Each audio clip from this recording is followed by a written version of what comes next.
Bom dia, então, irmãos. Vamos iniciar nossa escola bíblica dominical, orando ao nosso Deus. Senhor Deus amado, te agradecemos por mais esse dia, Senhor, por esse momento em que podemos estudar a Tua Palavra. Nos ajude, Senhor, a compreendê-la, compreender verdadeiramente as Tuas santas ordenanças, e que possamos cumpri-las, Senhor, meditar nelas, Senhor, e entender os Teus propósitos para as nossas vidas. Nos ilumine com o Teu Santo Espírito, Senhor, e pedimos isso em nome do Teu Filho, Jesus Cristo. Amém. Muito bem, então, aquela pergunta de sempre. O que a gente viu na última aula? Essa vez eu coloquei já no YouTube. A gente estudou o quê? Sobre o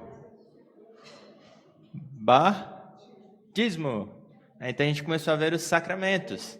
A gente viu o que era o batismo. O que o batismo simboliza? É um sinal do quê mesmo? Do quê? Da aliança, mas é um sinal do quê? O que essa água significa? Por que a gente usa água no batismo? Simboliza o lavar de quem? O lavar regenerador do Espírito Santo. Certo? Então, o batismo é um sinal de que o Espírito Santo nos lavou, nos purificou dos nossos pecados, nos transportou agora para uma nova família, né? Recebemos um novo nome, tomamos o nome do Pai, de Deus. Agora nós estamos na família de Deus e fomos purificados, certo? Purificados. E agora o Espírito Santo continua a nossa santificação. Mas então é um sinal que representa que nós somos lavados, certo? A água simboliza não lavar exterior, mas o lavar regenerador do Santo Espírito. Tudo bem? Então a gente viu, sim.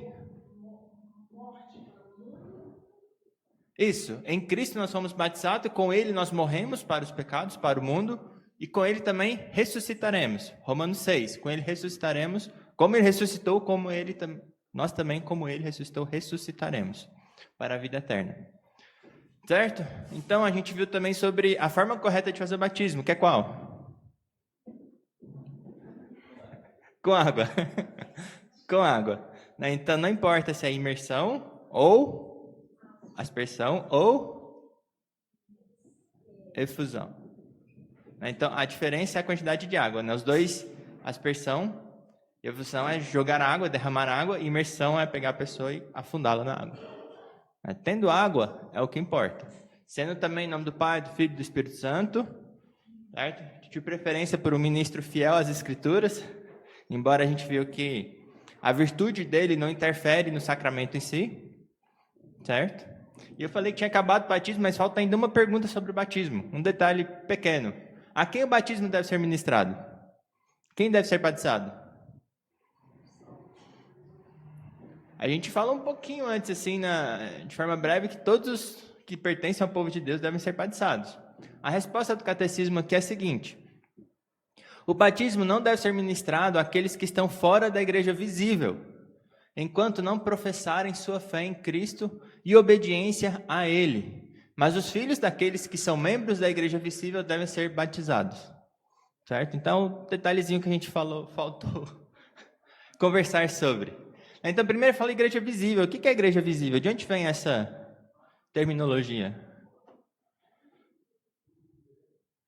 Não sei, mas é como assim, deixa a igreja na verdade, invisível que é de todos os tempos, todos os salmos que o Senhor sabe, e é visível aquela que a gente vê, assim, né? A gente acha que ele está salvo, e é isso. A gente acha que ele está salvo? A igreja visível, ela tem somente salvos ou não? Também tem não salvo. Também tem não salvo. Então a igreja invisível é a igreja de Deus em todos os tempos que a gente não consegue enxergar agora, tanto os que estão por vir, como os que já foram salvos. A igreja visível, então, como a Giovana falou, é a igreja que nós estamos vendo aqui, que está professando o nome de Cristo, que pode ter tanto trigo como joio. Certo? Então, quem não está na igreja visível, quem não está professando, quem não afirma ser do povo de Deus, esse, sem dúvida nenhuma, não deve ser batizado. Os que estão fora da igreja, eles não devem ser batizados. Certo? Então, isso é o ponto talvez mais simples e fácil dessa parte de hoje, né? Então, igreja visível, né? Apenas para quem está na igreja visível. O batismo está ligado ao quê? A uma mudança interna, feita pelo Espírito Santo. Aqueles que estão fora da igreja visível, eles não aparentam e não apresentam nenhuma parte dessa mudança. Como é que a gente vai batizar ele?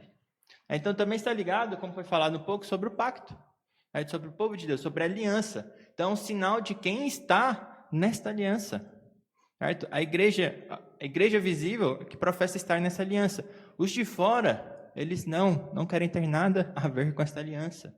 Eles odeiam e rejeitam a Deus. Então esses, sem dúvida nenhuma, não devem ser batizados. Certo? Então, batismo está ligado à membresia?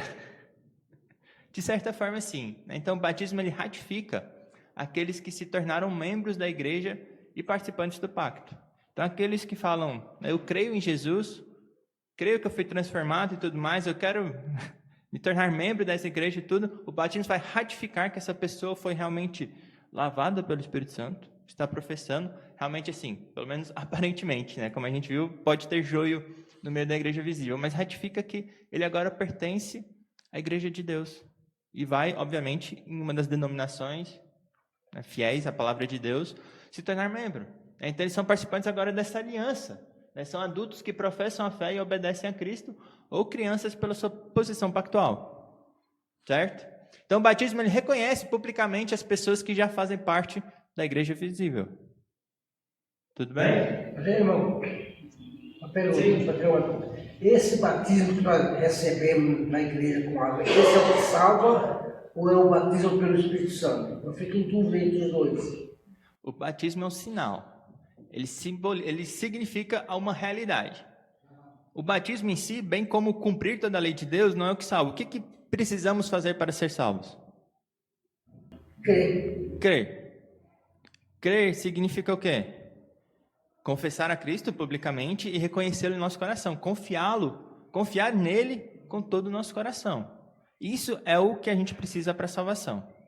As outras ordenanças de Deus nos deu são para o nosso benefício, demonstram que nós cremos e obedecemos a Ele, como fala no início da pergunta, fala que aqueles que professam a fé e obedecem, tem obediência incluída.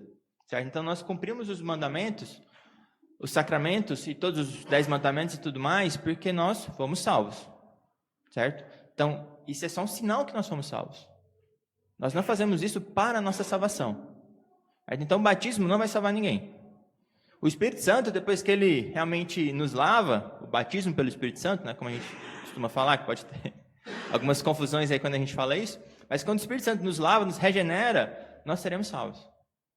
Porque ele vai abrir os nossos olhos para Deus, para reconhecer quem nós somos. Então, isso é uma parte inicial da nossa salvação. Certo? Mas o que nós precisamos fazer para ser salvos é crer. Certo? Então, a Igreja Católica ou outras denominações afirmam que o batismo é necessário para a salvação, tanto que batizam crianças super novas. Nós não cremos assim, porque não é assim que a Bíblia ensina. A Bíblia ensina somente um caminho para a salvação, que é crer no nome de Jesus Cristo, mais nada. Certo? Então, qualquer pessoa que fale que precisa cumprir mais alguma coisa, é Cristo, mais isso, está fora da Bíblia.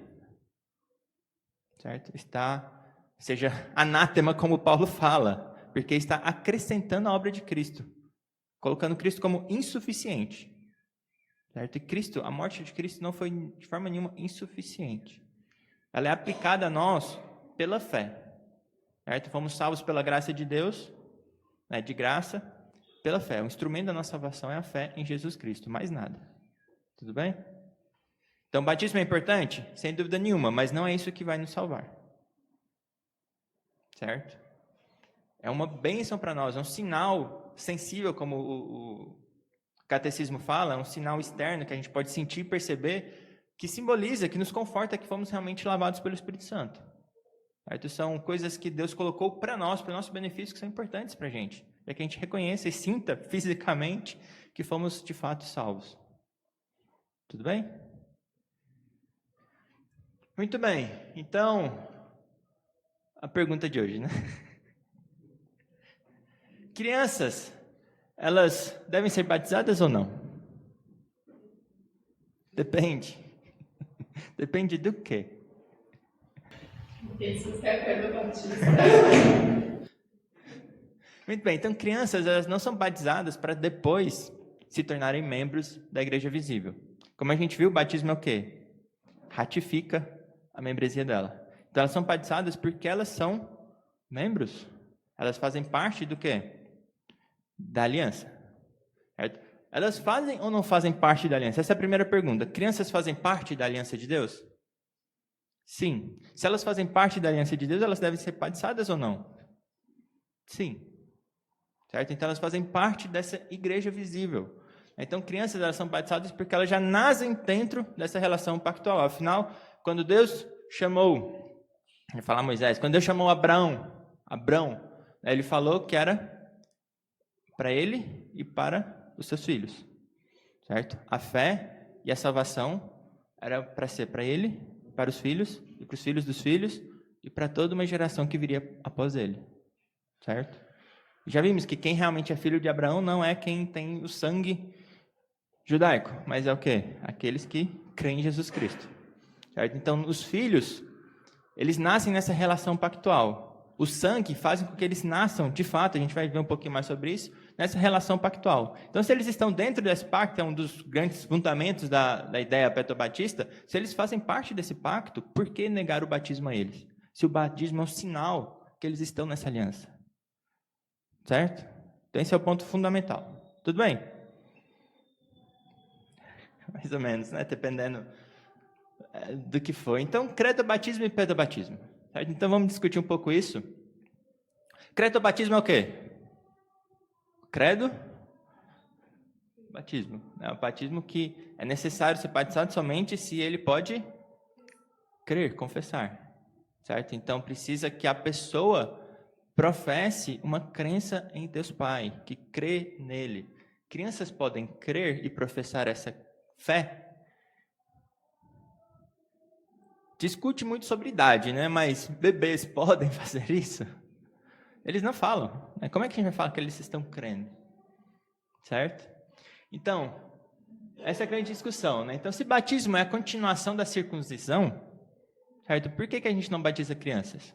O que era a circuncisão? Lembram disso? O que ela significava? Sinal da aliança. Quem deveria ser circuncidado? Quando?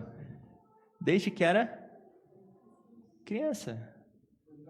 No 8º dia era circuncidado. Então, se batismo é a continuação desse sinal, por que a gente não batiza crianças hoje? Certo? Então, crianças também fazem parte dessa aliança por causa dos pais. É claro que, não só porque nasceu numa família cristã, quer dizer que ele vai permanecer na fé. Mas, enquanto ele está nessa família cristã, ele faz parte desse pacto. A eleição, só Deus o sabe, mas enquanto ele nasceu, nós cremos que ele faz parte da aliança. Então, Deus sempre enfatizou que a aliança é para toda a casa. Pais, filhos, todo mundo. Moisés, quando ele aspergiu o sangue da aliança, ele aspergiu sobre quem? Todo o povo. Abram lá em Hebreus 9, 19 e 20. Ele asperge o sangue sobre todos. Alguém também abra Atos 2, não tem como não passar por Atos 2, 38 e 39. Então, quem abriu Hebreus pode ler, por favor? Hebreus 9, 19 e 20.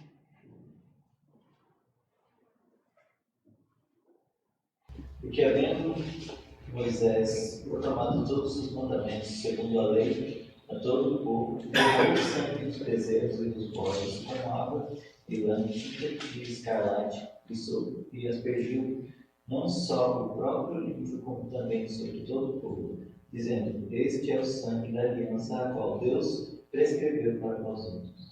Então ele está aspergindo lá sobre todo o povo, depois sobre todos os materiais, sobre o livro, sobre o altar e tudo mais, falando que este é o sangue da aliança, que todos deveriam receber esse sinal também. E Pedro, depois que ele termina o seu primeiro grande sermão lá, o que ele fala? Atos 2, 38 e 39, por favor.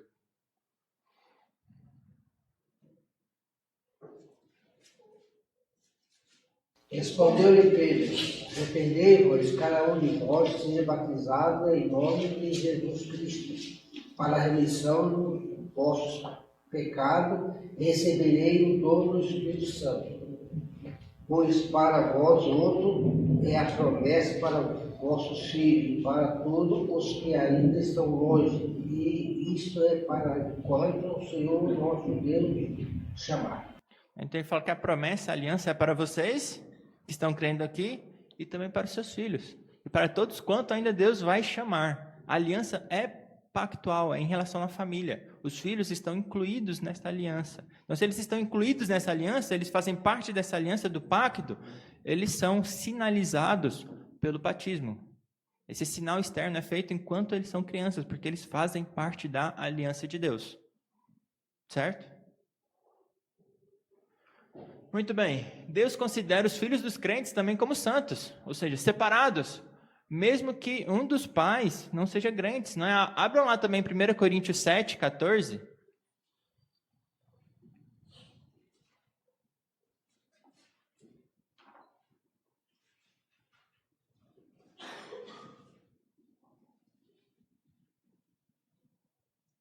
Então, quem achou pode ler 1 Coríntios 7, 14.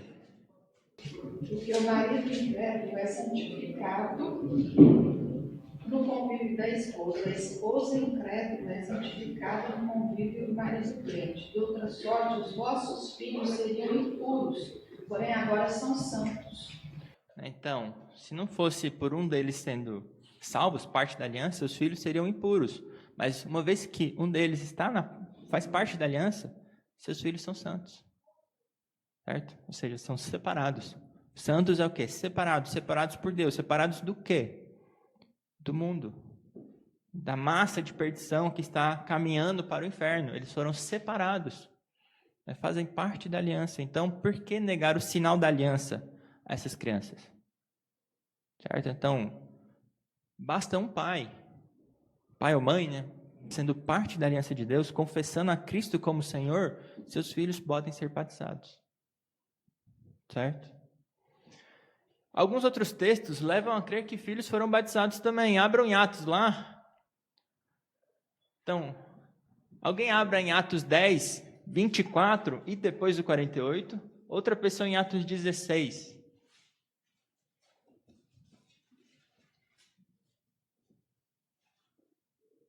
Quem achou Atos 10, 24 e 48? Tem um pulão aí no meio.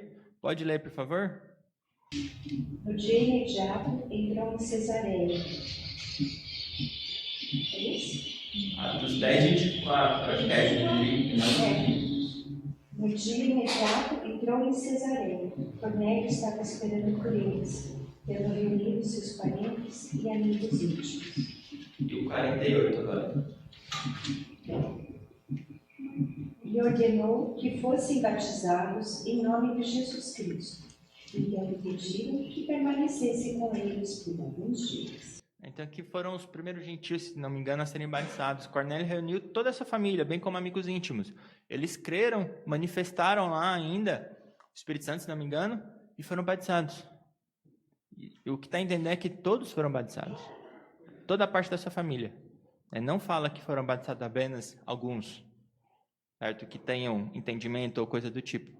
Atos 16 também, o versículos 13 ao 15, por favor, e depois o 33.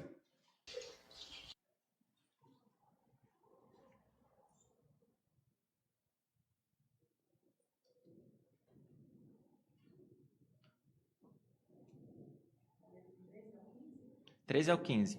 No sábado, saindo da cidade para junto do rio, onde nos pareceu haver um lugar de oração.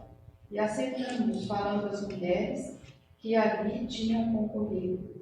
Certa mulher chamada Lídia, da cidade de Tiatira, vendedora de púrpura e mexadeiros, nos escutava, e o Senhor lhe abriu o coração para atender às coisas que Paulo dizia.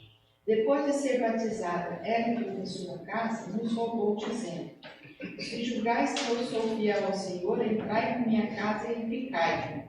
E nos constrangeu a isso. E o 33 também agora? Naquela mesma hora da noite, cuidava deles, lavou-lhes os vergões dos açoites, ao seguir ele foi batizado e todos os seus. O 33 é o carcereiro, né? Então a gente tem Lídia e sua família, e no 33 o carcereiro, lá depois que a prisão foi aberta e tudo mais, foi batizado toda a sua família. Então aqui a gente tem textos que falam que toda uma casa foi batizada. Da mesma maneira que todos que entrassem para a casa de Abraão, filhos, até escravos, seriam circuncidados. Aqui também todos os que participavam da casa, que eram da casa de Lídia, que eram da casa do carcereiro, foram também batizados. Então não fala explicitamente crianças, mas também não fala explicitamente que não batizou as crianças.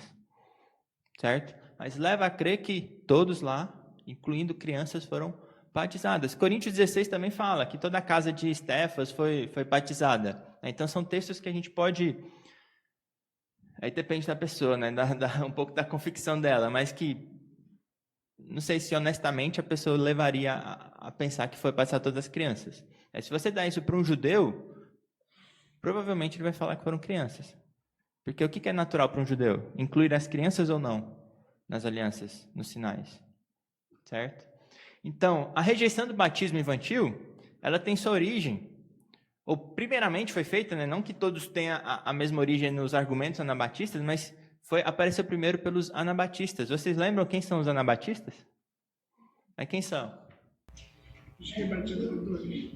Os que rebatizam, né? Significa literalmente rebatizadores, aqueles que batizam novamente. Eles foi um grupo que levantou, que é chamado mais radical, quando houve a reforma, porque eles rejeitavam completamente tudo que tinha ligação com a Igreja Católica, Apostólica Romana, incluindo batismo infantil.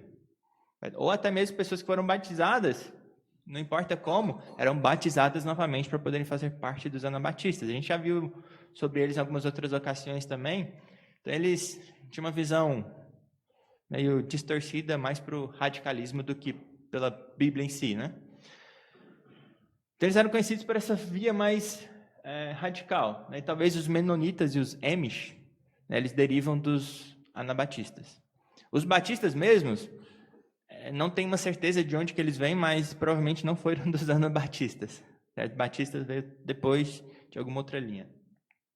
Algo se indica. Então, eles começaram com essa ideia de vamos rejeitar o batismo infantil. Depois surgiram outras pessoas com outros argumentos que não têm nenhuma ligação com os anabatistas em si, nenhuma ligação confessional com eles, mas também rejeitam o batismo infantil. Então, eles começaram com isso. E por que eles rejeitam o batismo infantil hoje? Quais são os argumentos que a gente vê por aí? O primeiro, é claro, é Marcos 16:16. Abram lá, por favor. O presbítero Eduardo já falou um pouco disso na IBD passada, mas esse é um dos principais argumentos de alguns, né? Não de todos. E tem outros também, como não tem mandamento para batizar crianças, ou não tem exemplos de crianças sendo batizadas no Novo Testamento. Então, Marcos 16:16, quem achou pode ler, por favor? Quem crer e for batizado será salvo. Quem, porém, não crer será condenado. Então, o que esse texto está falando para a gente? Batismo é necessário para a salvação? A gente acabou de falar isso, né? E agora? Tem que crer e ser batizado. Quem não crer ou não ser batizado será condenado? Só quem não crê. Quem não creu será condenado. Porque a gente tem casos, não poucos, de pessoas que creram e não puderam ser batizadas e, sem dúvida nenhuma, estão onde? No céu. Certo? O ladrão na cruz é o exemplo mais claro disso, né? Ele foi confirmado pelo próprio Jesus Cristo que hoje mesmo ele estaria no paraíso. Ele talvez fosse circuncidado, né? Então pode ter aquela discussão, mas a gente tem inúmeros casos de perseguição que pessoas não puderam ser batizadas. E sem dúvida nenhuma, eram pessoas que desse mundo não eram dignos, certo? E foram salvas, certo? Então não é o batismo que vai salvar a pessoa, mas é o conhecimento de Jesus Cristo, a confissão e confiar em Jesus Cristo que será salvo. Então o texto ele acrescenta o batismo a crer, porque a gente viu que o batismo é o quê? É um sinal que ele recebeu o Espírito Santo, que ele agora crê em Cristo Jesus, que ele foi zelado, é um penhor, certo? É o penhor que a gente tem da nossa fé, da nossa salvação. Então o batismo serve como um selo, como um penhor. Por isso, então, o autor aqui, ele acrescenta batismo. É um penhor da sua fé. Não é a sua salvação. É um penhor que você tem fé que te levou à salvação. Certo? Outro ponto é que não afirma que o batismo é necessário. Certo? O batismo não é necessário para a salvação, como a gente já falou. Muito menos que apenas adultos capazes de crer que serão salvos. Porque se a gente lê isso literalmente do início ao fim, o que a gente está falando? As crianças que morrem em sua infância, elas vão para o céu ou para o inferno? Se interpretar desse jeito, todos que não têm capacidade de crer vão para o inferno. Se não tem capacidade de crer, vão para o inferno. Todas as crianças que morreram desde o ventre, que não chegaram nem a ver a luz do dia, até crianças que morreram pequenininhas, iriam para o inferno, se a gente lesse isso literalmente. E nenhum dos que rejeitam o batismo infantil vão a esse ponto. Eu não conheço nenhum que rejeita, que fala que todos que morrem pequeno. A gente tem sempre a discussão sobre quem, né? Se filhos do mundo aí vão para o céu ou não, só por morrerem pequenos, ou apenas filhos de crente, né? Todos os bebês ou apenas filhos de crentes. Mas eu nunca vi nenhum que fala que nenhum bebê vai para o céu. Eu já ouvi dessa visão. O menininho que defendia ela. Reformados que defendem ela. Eu não sei qual que era. Tem os hipercalvinistas e malucos aí da vida, né, que podem ter essa linha. Mas a gente não considera reformado também. Tudo bem. A hipercalvinista, o pessoal fala que Calvino ia ficar super revoltado, porque não tem nada de calvinista nos hipercalvinistas, né? São apenas o nome que deram. Então, tudo bem. Entendem as consequências da gente ler esse texto dessa maneira? Não são poucas as consequências da gente tratar o texto dessa maneira, de crer e batizar como essência para a salvação. Tudo bem? O contexto aqui também é o quê? É de fronteira espiritual. Fronteira espiritual, não é de família na fé. É fronteira espiritual, onde a gente vai evangelizando e as pessoas vão se convertendo. Pessoas que nunca ouviram da fé, que nunca creram, estão ouvindo agora e sendo crendo e sendo batizadas. Certo? Então, é um caso de fronteira espiritual, onde creu, a gente batiza, e isso é um bom sinal de que ela será salva. Certo? Não é um sinal absoluto, mas é um sinal de que ela provavelmente recebeu o Espírito Santo para crer. E então, a gente já falou, se aplicar esse texto, as crianças estão condenadas, e até adultos que creram e rejeitaram o batismo, a gente condena eles também. Né? Creu e não quer obedecer um ponto específico dos mandamentos de Deus, que é o batismo, foi para o inferno. Nós podemos falar isso? O cara confessa, é um mau sinal ele não querer batizar, mas isso vai condená-lo? Mesma coisa de falar, você creu, mas você está... Vez ou outra você comete um dos pecados. Talvez é pior, né? Porque batismo, não querer batizar, você está sendo impenitente, né? Você está sendo contumaz naquilo, do que alguns pecados que você pode cometer vez ou outra. Mas você pode ser contumaz também em pecados que você se apega, né? Que você não quer largar de maneira nenhuma. Se é um mentiroso que quer mentir, isso é um bom sinal ou não? No céu entrará mentirosos? Aqueles que vivem pela mentira? Então, muito cuidado ao ler Mateus 16:16. Muito cuidado ao interpretar as Escrituras. Muitas vezes as consequências de como você interpreta, para poder encaixar em um ponto que você quer encaixar, pode trazer consequências terríveis para toda a sua teologia. Certo? Então esse texto não pode ser usado, até como o John MacArthur, que é uma das pessoas que rejeitam o batismo infantil, fala que esse texto não pode ser usado nem para um lado nem para o outro. Certo? Tudo bem, nesse texto, nessa parte? Outro argumento é que não tem mandamento para batizar crianças. Né? Vocês já viram no Novo Testamento Paulo ou algum apóstolo, algum mandamento falando batizem as suas crianças? Não tem mandamento para batizar criança. Então, por que a gente batiza criança? Se não tem mandamento, a gente tem que fazer?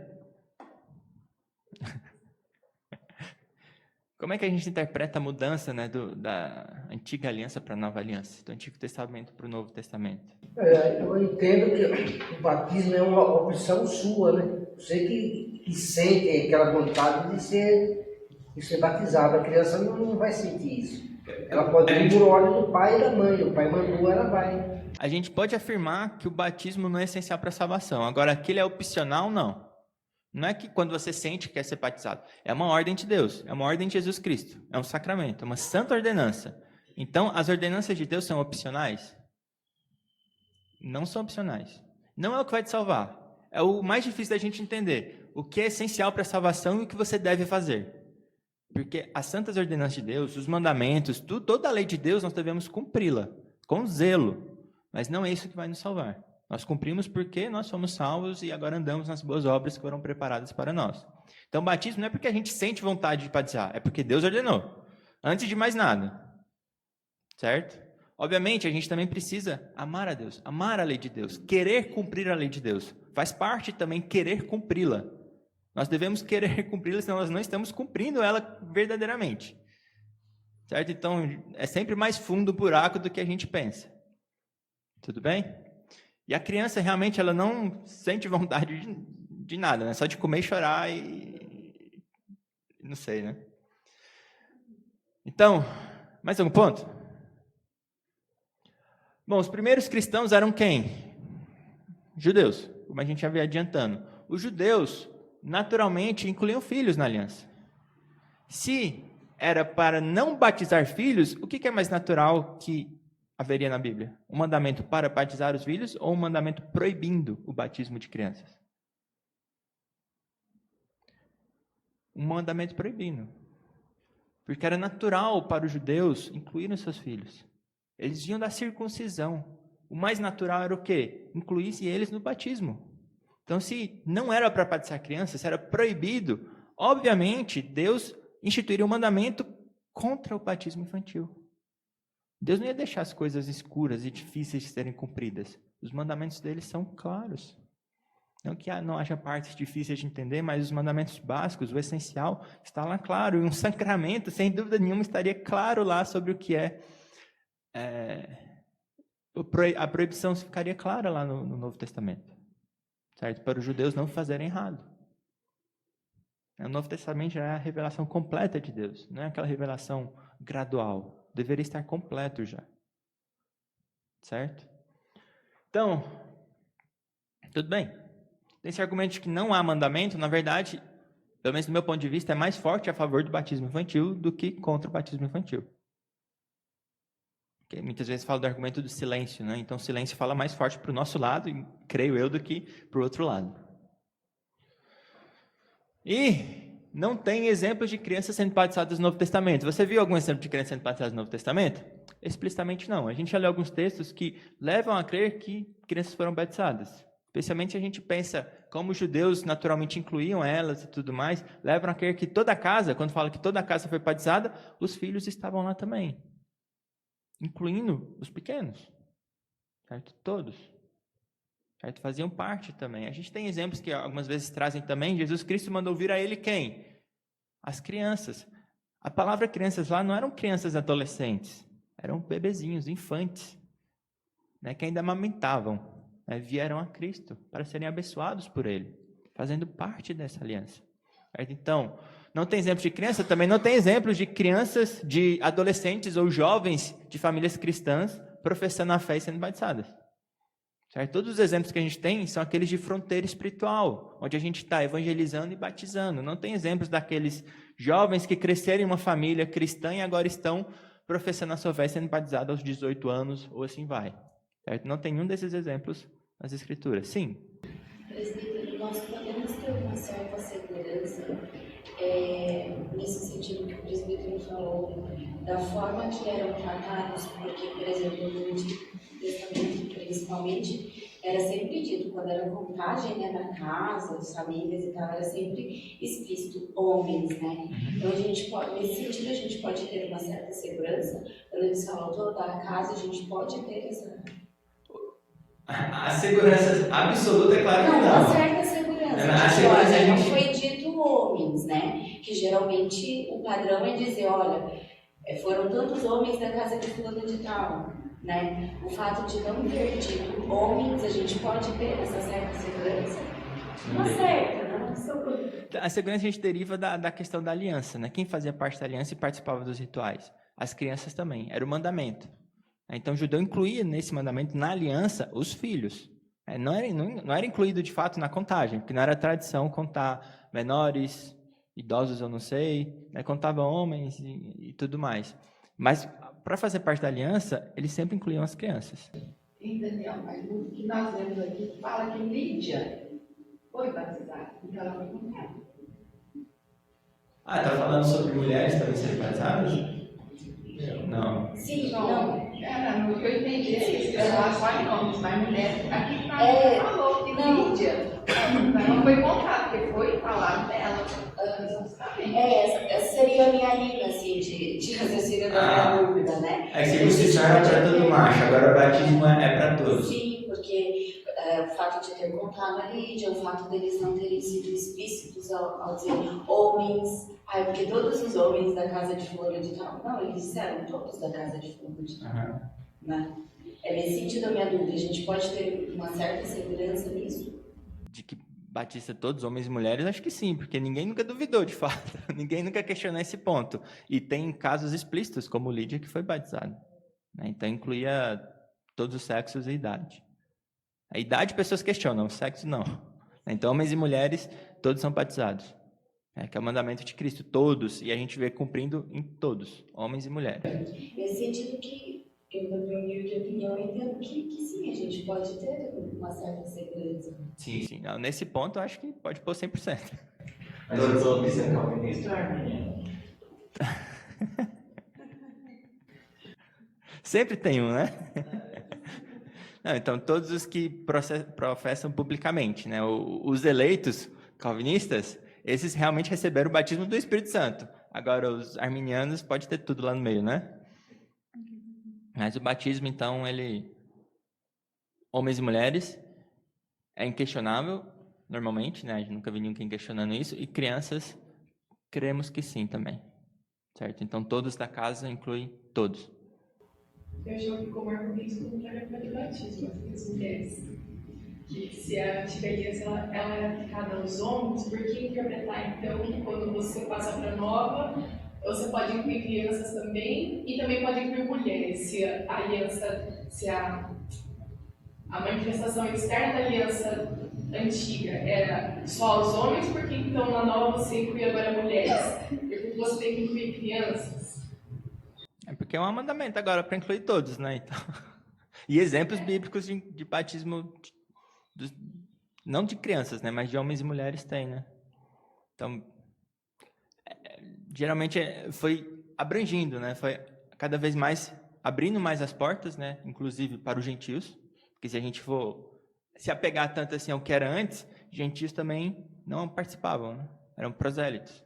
A gente é contra os judaizantes, né? As pessoas que se apegavam muito a leis que eram temporais para os judeus.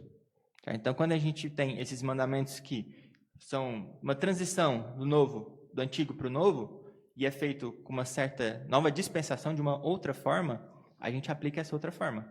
Então, antes eram todos os machos, crianças e homens adultos, meninos e homens adultos, e agora foi para todos, homens, mulheres, incluindo crianças. Então, a gente incluiu mulheres, a gente não removeu crianças. Certo? Então, tem gente para tudo, né? E um ponto assim, reformados mesmo, que procuram com todo o coração entender a Bíblia, tem dos dois lados. Certo? Então, se você não crê no pé do batismo, não ache que você não é reformado ou que você é inferior a qualquer coisa, ou que a gente acha isso. Porque tem pessoas muito boas dos dois lados. Certo? Muito boas mesmo. Hoje em dia a gente acaba... Acho que é igual o Ligonier, é um ministério que eu costumo ouvir muito, que era do Sproul. Ele trouxe o MacArthur para eles debaterem o batismo, onde os dois debateram mostrando as suas opiniões, tanto de cretobatismo como de petobatismo. Hoje em dia a gente pega a Editora Fiel, por exemplo, eles não traduzem os livros do Sproul que falam sobre batismo. Eles deixam só um dos lados, só um dos argumentos sendo publicados, o que eu acho muito ruim. A gente tem que trazer todos os argumentos possíveis para a pessoa decidir. Então, se você decidiu por cretobatismo, se é isso que está na sua consciência, isso não vai te deixar, não vai remover o título de reformado ou qualquer coisa nesse sentido, ou de fiel à Bíblia, né? Que o título, quando a gente fala reformado, a gente fala fiel à Bíblia. Né? Para a gente é sinônimo. Então, não vai te deixar infiel à Bíblia se você não crê no pedobatismo. Isso tem muito a ver também com a história da igreja no Brasil. Vem pra cá, tem muito mais a ver com a história anabatista do que reformado aí dos anglicanos, do pessoal mais reformadão, assim, antigo. Então, a maioria das igrejas acha extremamente católica você batizar criança. Que é um dos argumentos, né? É uma superstição católica. E não é só porque os católicos praticam quer dizer que está errado. Eles podem praticar de uma forma errada ou ter coisas certas no meio de todas as suas heresias. Então não é porque o católico está fazendo quer dizer que é errado. O católico afirma que Jesus é Senhor. Nós afirmamos que Jesus é Senhor. O católico afirma que a justificação é pela fé. Nós afirmamos que a justificação é pela fé. Só que nós falamos que é somente pela fé. Eles falam que é pela fé mais outras coisas. Tem uma vírgula, a gente tem um ponto final. Então isso é importante ressaltar. A gente talvez eu estou puxando muito mais para o pedobatismo aqui, mas estudem, né? Procurem saber. Se você tem muita dúvida, interesse, procurem saber mais. Aí depois discuta com o pastor, com o conselho, né? Tirem suas dúvidas totais nesse ponto. Tudo bem?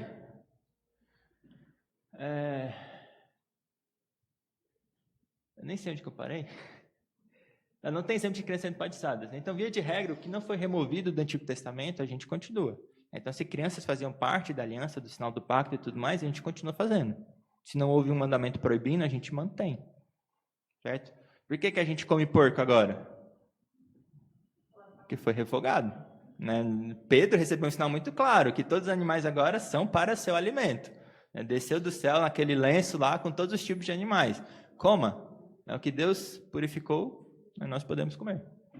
Certo? Então, o que foi revogado, a gente considera como revogado. O que não foi revogado, né, os 10 mandamentos, crianças fazendo parte do pacto, a gente mantém. Tudo bem?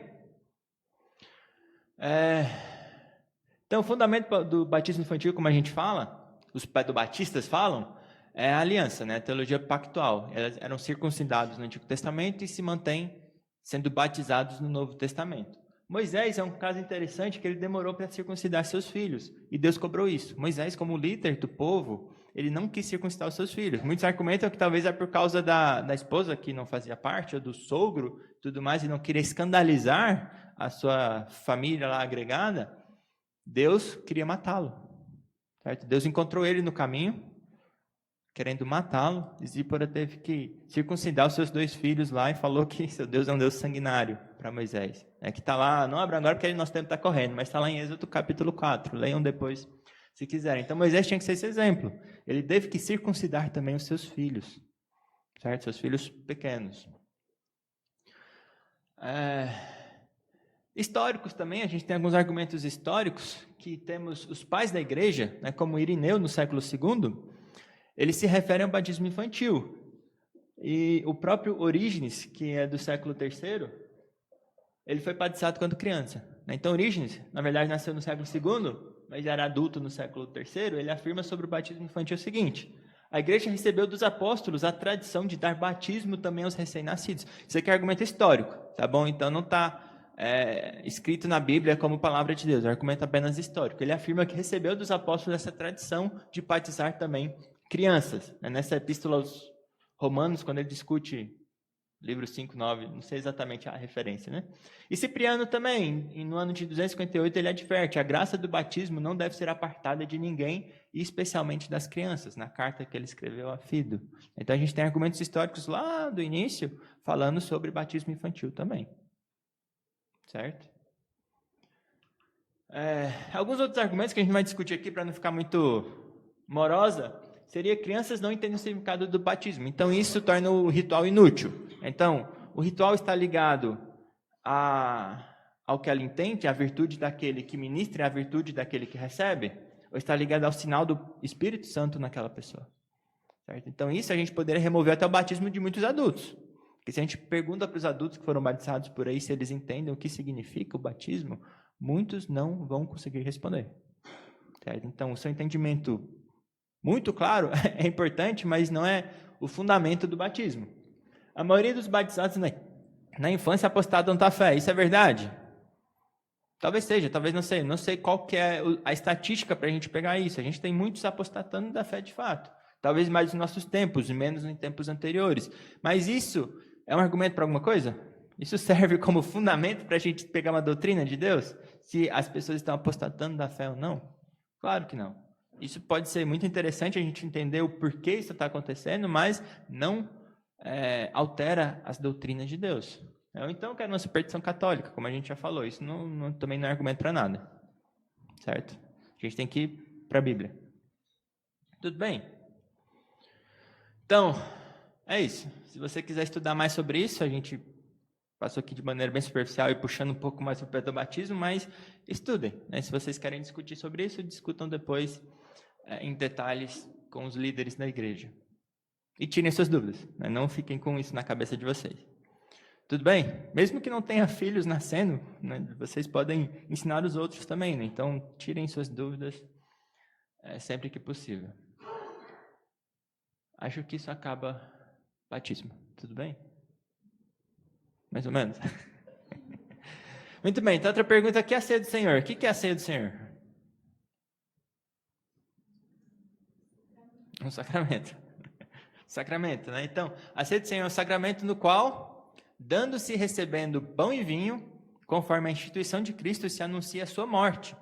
E aqueles que participam dignamente tornam-se, não de uma maneira corporal e carnal, mas pela fé, participantes do seu corpo e do seu sangue, com todas as suas bênçãos para o seu alimento espiritual e crescimento em graça. Então, é outro sacramento de Deus. A gente pode dar esse sacramento às crianças? Eu acho que se elas são guardadas a parte da revelação. Será? Que a gente acabou de falar um monte de coisa sobre batismo, incluir crianças e tudo mais, agora a gente está falando para ser que é um sacramento de Deus, a gente vai excluir elas? Será que a gente está indo 2 pesos e 2 medidas? Esse é um ponto também. Tem discernimento como nós adultos. Esse é um ponto que a gente precisa também entender muito claro, né? Então, batismo precisa de discernimento? Crer no batismo? Santa Ceia precisa de discernimento? Precisa? Há um mandamento para isso? Então, é isso que a gente vai ver. Muito bem, então, primeiro, quais são os elementos da ceia do Senhor? Pão e vinho. Então, a ceia do Senhor constitui dar e receber pão e vinho. Certo? São os elementos sensíveis, os sinais sensíveis, né? Ou materiais. A falta de um desses elementos é um desvio do sacramento. Existem igrejas que faltam com algum desses elementos. Talvez pareça que eu estou pegando o pé da igreja católica, mas é um outro exemplo, né? A igreja católica dá pão e vinho para os fiéis. Não, dá só a hóstia lá, o pão, não é? O vinho é reservado só para os sacerdotes. Certo? Então, isso é um desvio do sacramento. Porque Deus, ele fez o quê? Ele distribuiu, não só o pão. Ele não ficou com o vinho só para ele. Ele distribuiu também o vinho. Certo? Então, a falta de um desses elementos é um desvio do sacramento. Costuma também diferenciar os atos sacramentais, onde a gente tem 6. 4 que foram feitos por Jesus Cristo, onde ele tomou o pão e o vinho. Aí aqui alguns gostam de alegorizar. Eu não sei se é certo ou errado, mas eles gostam de fazer isso, que talvez faça um bom sentido. Jesus Cristo tomou pão e vinho, onde ele tomou sua natureza humana, certo? Pão e vinho simbolizando corpo e carne. Deu graças, né? Dar graças a Deus. Partir o pão. Então, o que é o partir do pão? Simboliza o quê? A crucificação, né? A morte de Cristo. E dar o pão e cálice aos seus discípulos, né? Então ele distribui aos seus discípulos, que aqueles que foram batizados com ele morreram também. Seus pecados foram pagos naquela cruz. E 2 pelos discípulos, que é receber o pão e cálice, receber o sacrifício de Cristo, e comer, fazer parte, tomar parte do pão e do vinho da nova aliança em Cristo Jesus. Então a gente costuma ter esses 6 atos sacramentais assim, um pouco diferenciados. Então, qual que é a natureza dos elementos? Então, antes de a gente falar se criança pode ou não, vamos discutir primeiro o que mais se costuma discutir em relação à ceia do Senhor. Os elementos simbolizam o quê? O corpo e o sangue de Cristo. Então, Mateus 26, Marcos 14 e Lucas 22 é Jesus Cristo no cenáculo ministrando a última Páscoa, onde ele instituiu a ceia do Senhor. Onde ele pega o pão, fala, toma, isto é o meu corpo. Pega o vinho, toma, isto é o meu sangue. Sangue da nova aliança. Então, o pão e o vinho simbolizam o corpo e o sangue de Cristo, como o próprio Cristo falou. Certo? Então, a grande questão é o que significa isto é o meu corpo e isto é o meu sangue? Pão continua sendo pão?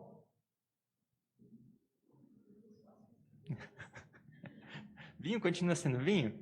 Os elementos se transformam? Se transubstanciam em outra coisa? Ou se consubstanciam em outra coisa? Tomam Creio que não? Então tá bom, tá crendo certo. Primeira visão é a transubstanciação, né, tomada pelos católicos. Então a doutrina católica afirma que pão e vinho se tornam, os elementos se transformam, deixam de ser pão e vinho e se tornam corpo e sangue de Cristo. Por mais que exteriormente não mude, o sabor também provavelmente não mude. Eu nunca tomei uma hóstia, nem bebi o vinho deles, mas o sabor e a aparência externa dos elementos se mantém, mas ele se transforma no corpo e no sangue de Cristo. Né? Então permanece essa aparência, mas são miraculosamente transformados. Agora é um sacrifício incruento que eles falam, né? Que não tem a crueldade, não tem o sangue. Né? Então essa doutrina foi inicialmente concebida nesse 4º concílio de Latrão, né? E oficialmente definida no concílio de Trento, lá depois da Reforma, que foi interrompido pela guerra e tudo mais. Eles confirmam essa transubstanciação. Então a missa, toda vez que tem uma missa, que tem a comunhão, eles estão fazendo um novo sacrifício. A missa, no latim lá deles, está lá a palavra sacrifício. Né? Então, toda missa é um sacrifício novo de Cristo. Incruento, como eles falam, sem sangue, sem a crueldade, né? Sem a maldade, mas é um sacrifício de Cristo. E a gente tem toda uma carta aos Hebreus que fala sobre a inconsistência disso. Né? Então, uma missa como sacrifício é algo heresia, é uma heresia. Certo? Algo extremamente sério que não deve ser feito de forma nenhuma, nem participado por cristãos. Então, não participamos de missa porque é uma heresia, é um novo sacrifício de Cristo. Nós negamos, rejeitamos essa ideia. Certo? Ignora também as limitações do corpo humano de Cristo, né, que assume agora atributos divinos. Certo? O corpo humano de Cristo está agora presente em todos esses lugares. Isso não faz parte. Cristo está onde? A destra do Pai, está no céu. Corporalmente está no céu. A sua natureza divina, obviamente, continua e permanece, né? Retém os seus atributos divinos, mas sua natureza humana retém os seus atributos humanos, de estarem... É impossível estar em 2 lugares ao mesmo tempo. Nós somos finitos. A natureza humana de Cristo também é finita. A outra forma é a consubstanciação, que difere dos católicos, que é a forma tomada pelos luteranos. Né? Eles creem que os elementos transformam a sua natureza também, mas não creem que ocorre um novo sacrifício. Eles creem que é uma presença física e real de Cristo, né? Consubstanciando ali, misturando os elementos. Fala sobre a ubiquidade do corpo glorificado de Cristo. Então, eles têm essa ideia de consubstanciação, que vem especialmente do Lutero, né, batendo na mesa lá, falando, isso é o meu corpo, isso é o meu corpo. Ele se recusava a ter outra visão disso. Né? Então, quando a gente fala que Cristo é a rocha, Cristo é a porta, a gente não está falando que ele é uma porta literal. Da mesma forma, quando a gente fala, né, isso é o meu corpo, quando Cristo fala, isso é o meu corpo, não quer dizer que aquilo é, de fato, né, fisicamente, o corpo de Cristo. Certo? Essa seria a consubstanciação. E aqui está o Catecismo de Lutero, né, que ele fala lá no sacramento do altar, né, a ceia do Senhor, fala que é a ceia do Senhor, e fala que é o verdadeiro corpo e sangue do nosso Senhor Jesus Cristo, para ser comido e bebido por nós, cristãos, sob o pão e o vinho. Este sacramento foi instituído pelo próprio Cristo. Então ele fala que é o verdadeiro corpo e sangue do nosso Senhor. Nossa visão, na visão reformada. Então, todas essas visões, tanto católica, luterana e reformada, nós cremos que nós precisamos nos alimentar de Cristo. Quem não come da minha carne, não bebe do meu sangue, não tem parte. João capítulo 6, Cristo fala isso. Quem não se alimenta de mim, não tem parte no reino de Deus. Então, todos creem que nós precisamos alimentar, e na ceia do Senhor nós alimentamos de Cristo. O que difere é como que a gente entende isso. Então, a visão reformada não afirma que ela é física, né, nem carnalmente, mas espiritualmente. A gente tem a presença espiritual de Cristo, bem real, de Cristo na ceia do Senhor. Então, não é uma presença física de Cristo. Aqui a gente tem o nosso Catecismo Maior, na pergunta 170, ele fala, como se alimentam do corpo e do sangue de Cristo os que dignamente participam da ceia do Senhor? Então, de novo, se alimentam. Então, desde que o corpo e o sangue de Cristo não estão nem corporal, nem carnalmente presentes no, com ou sob o pão e o vinho, na ceia do Senhor, mas sim espiritualmente, a fé do comungante, não menos verdadeiramente, realmente do que estão os mesmos elementos aos seus sentidos exteriores, assim os que dignamente participam do sacramento da ceia do Senhor se alimentam do corpo e do sangue de Cristo, não de uma maneira corporal e carnal, mas espiritual, contudo verdadeira e realmente, visto que pela fé recebem e aplicam a si mesmo o Cristo crucificado e todos os benefícios de sua morte. Certo? Então, espiritualmente é a nossa visão que a gente tem. Eu não lembro o nome dele, é o filho do Charles Hodge, né? A. Hodge. Ele afirma que, sobre as visões reformadas, teve esse consenso de Gurinos, de Calvino com Bullinger, que é o sucessor de Zwinglio lá na Suíça. Eles fizeram esse documento para tentar sintetizar uma forma que todos os reformados entendem os sacramentos. Certo? Aí o Hodge, ele fala que, com base nesse documento, ele fala que todos os reformados creem dessa forma. Então, primeiro, quanto à presença da carne e do sangue de Cristo, sua natureza humana está somente no céu. Sua pessoa, como Deus homem, é onipresente e, portanto, está em toda parte e sempre. E a nossa comunhão é com sua pessoa inteira e não somente com a sua carne e sangue. Então, diferencia a natureza humana da natureza divina de Deus. E 3, a presença de sua carne, do seu sangue no sacramento não é física nem local, e sim somente pelo Espírito Santo, que pela graça influencia neste sentido a alma. Certo? Então, Cristo fisicamente, humanamente está no céu, Cristo divinamente está em todos os lugares, onipresente, por isso que ele pode estar realmente na ceia do Senhor, espiritualmente, né? Porque Deus é Espírito. E ele continua falando 2 aqui, né? Quando aquilo que o crente come e de que se sustenta, elas, as confissões reformadas, todas concordam que não é a substância, mas sim a virtude, né? O poder e a eficácia do seu corpo e do seu sangue, isto é, sua virtude sacrificial como quebrado e derramado pelo pecado. Certo? Então a gente se alimenta não da substância em si, mas do poder, da virtude do sacrifício que Cristo fez por nós. E 3, quanto aos crentes comerem esse corpo e sangue, eles concordam em que não é de modo algum com a boca, é somente com a alma e pela fé, que é a boca ou a mão da alma, pelo ou mediante o poder do Espírito Santo. Não se limita à celebração do sacramento, mas acontece sempre que se exerce fé em Cristo. Então a gente não se alimenta de Cristo somente no sacramento, mas o sacramento é um sinal disso, certo? Em memória e muito mais que uma memória também, como a gente costuma falar. Tudo bem? O significado essencial, então, da ceia do Senhor é qual? É o sacrifício substitutivo, né, vicário de Cristo. Então, o fundamento da ceia, o significado desse partir do pão, tomar o pão e o vinho, é que Cristo morreu no nosso lugar. O nosso corpo é que deveria ser partido, o nosso sangue é que deveria ser derramado, mas foi o de Cristo. Cristo morreu em nosso lugar. Esse é o fundamento da ceia do Senhor. Então, somos constantemente lembrados, é um memorial de que Cristo morreu no nosso lugar. Toda vez que tomamos a ceia, lembramos que Cristo morreu em nosso lugar, pelos nossos pecados. O sacrifício que era para nós, a morte, o pecado, a punição, o castigo que era para nós, foi em Cristo, certo? Porém, não é apenas um memorial. Os benefícios, né, da fé em Cristo são aplicados em nós por meio desse sacramento, certo? É um meio de graça. Nós recebemos graça de Deus por meio da ceia do Senhor. Então, não faz sentido também não faz sentido dar a ceia a quem sequer entende o sacrifício de Cristo, certo? Então, a pessoa que não sabe o que significa o sacrifício de Cristo, o que é esse sacrifício substitutivo, que era ela que deveria morrer, mas foi Cristo, por que ela está tomando a ceia? Que memória vai trazer a ela? A gente começa a responder um pouco sobre crianças, né? A gente vai responder mais ainda mais para frente. Nosso tempo está bem curto, né? Vou tentar ser rápido aqui. Então, dignamente fé. Então, não é permitido que se participe de forma indigna, certo? Não no sentido de ser uma pessoa digna em si. Porque quem é digno de participar da ceia do Senhor? Em si mesmo. Quem tem méritos? Quem merece?